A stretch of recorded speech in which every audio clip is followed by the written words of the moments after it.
In this video, we're going to look at how you can evaluate a numerical expression. Evidence-wise, we're going to first figure out what even is a numerical expression. We're then going to use PEMDAS, which you are probably familiar with, to actually evaluate one. Finally, use math reasoning as your authority. If you're not sure of whether you got the right answer or not, go back through, check to make sure you followed your order of operations. There shouldn't be any question about that in that case. Got our learning experience there. We're going to do an example and a you-do. The you-do will be a little bit different this time, so I'm going to explain how that works when we get there. So what even is a numerical expression? Well, the definition that we're going to use is that a numerical expression is a math expression which contains numbers and at least one operation. Quite often, and what we're going to be looking at today, is going to have more operations than just one. But as long as it has some operation, it's a numerical expression. So all 5 of these expressions, for example, are numerical expressions. They all have numbers, they all have operations. We have some addition, we have some multiplication, subtraction, we have an exponent over here. We got stuff inside of parentheses. We actually call this sort of a thing that's inside of parentheses a quantity, in case you need that as a word. But these are all examples that you might use. So let's talk about the order of operations. And it looks like my S has been cut off slightly. So first off, just to refresh your memory about what the order of operations are, we have 6 of them. The first one is, of course, parentheses. Also, technically that includes brackets. If you've got something inside of brackets, do those first as well, but parentheses otherwise. We have exponents. We talked about those in the previous, one of the previous videos. That's if you have some base and some exponent. It's just repeated multiplication. Speaking of which, the next one is, of course, multiplication.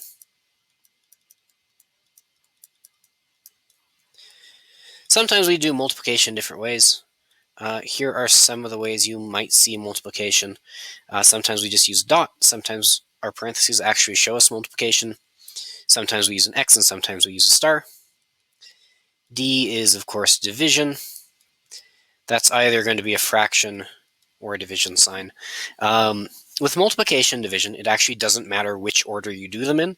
If division comes first from left to right, you're going to start with division, and then do multiplication, and then maybe division again. Doesn't actually matter, but for our PEMDAS idea, we put multiplication in front. A is for addition. Really, the only thing you're ever going to see with addition is a plus sign, and since you can't see the S there, I'll just write this fully.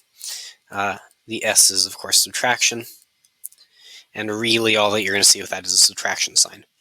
Now, just like with multiplication and division, addition and subtraction, as long as you do it last, it doesn't matter what order you do it in. If you want to do the subtraction first, as long as you're going from left to right, it doesn't matter. And we're going to see that in the example here in a sec. So take a second, write that down if you don't have it down already. One of the best ways to remember what order this goes in is to remember the phrase, "Please excuse my dear Aunt Sally." It's a really, really famous way of remembering the steps for PEMDAS and what order they go in.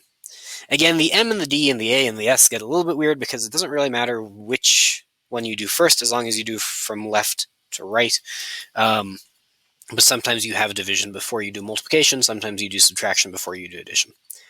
It depends on the problem.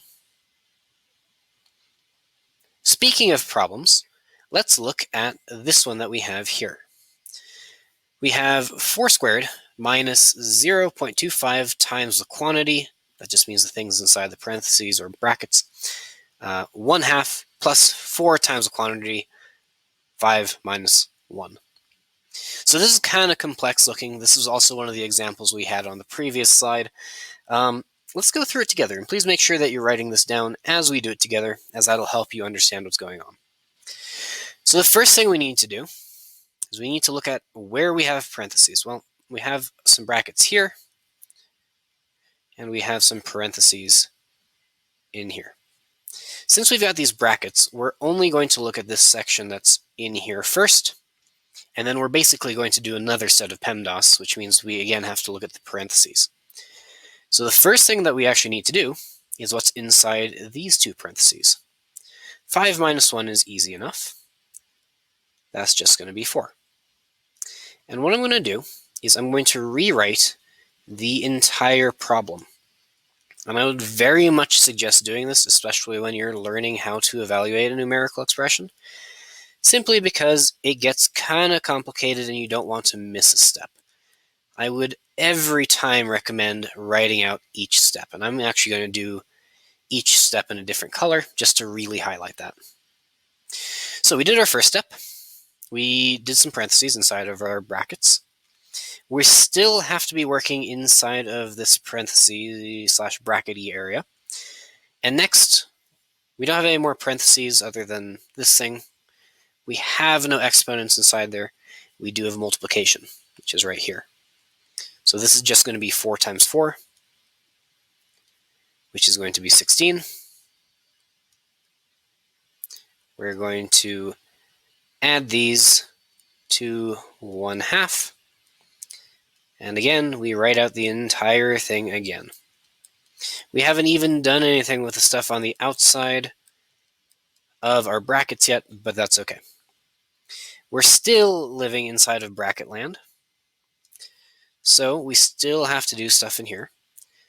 But now the only thing that's left here is dealing with our addition. So that's the last thing that we need to do in here.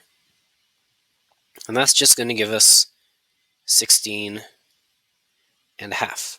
And I'm going to keep it in the brackets. Really, I could make these parentheses at this point if I wanted to, but we're going to keep rewriting it like so. Next, we have to look at what we have here. We do have some parentheses, but nothing inside of there needs to be worried about. We do have exponents, though, so let's do that next. 4 squared is going to be 16. And I'm going to start running out of space here if I'm not careful. And then we can rewrite the rest of this.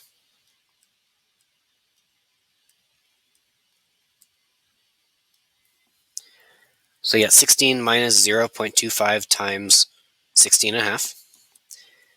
Next, we have to think about our next part of PEMDAS. We've done our exponents. Now we've got a little bit more multiplication to do. I'm actually going to write this over here since I'm running out of space. So we're just going to draw this over here. We now have 16 minus, and I'm going to skip a couple steps here and just say that this is 33 eighths. If we wanted to write that as a mixed number, we could say that this would be 4 and 1/8, which might actually be useful. So let's rewrite it like that. Again, I'm not going to go through how we got 33 and 1/8, but it's just this 0.25 times 16 and a half. Let's write it as a mixed number so it's a little bit easier to deal with. And then all that we have left is some subtraction. We've finished everything else here. So we'll end up with 16 minus 4 is 12, but then we also have the 1/8, so we have 11 and 7/8. Now, that was kind of a process, and we did have to show a lot of work, but it's really important to do. If you do not show all of that work, you are likely going to make an error somewhere.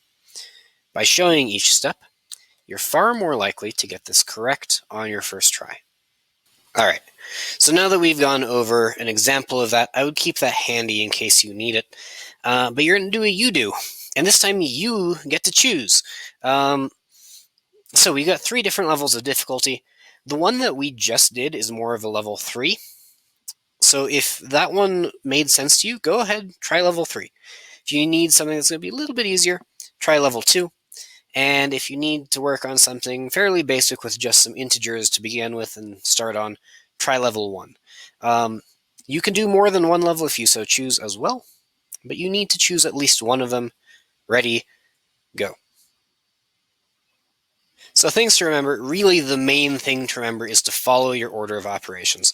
We got parentheses, exponents, multiplication, division, addition, and then subtraction. Again, the multiplication, division, and addition and subtraction, it does not matter which order you do them in, as long as you go from left to right. Parentheses and exponents you definitely have to start with. Additionally, we have some different ways of showing multiplication. We've got like 4 different ways. And parentheses also include things like brackets. So be aware of that. Keep that in mind as you're working through them. And then let's look at our suggested practice problems for today. So we have 5 suggested practice problems for you to try today. The first one, you have Brady and Brooklyn. They both work through their numerical expressions there. They get 2 different answers. I want you to figure out who is correct. You want to write a justification, a CER, about who is correct and why you know that. Then there are 4 more problems that are just numerical expressions. Evaluate them. Make sure you look at PEMDAS, look at the first example that we did together, and you should be able to get through them. Good luck.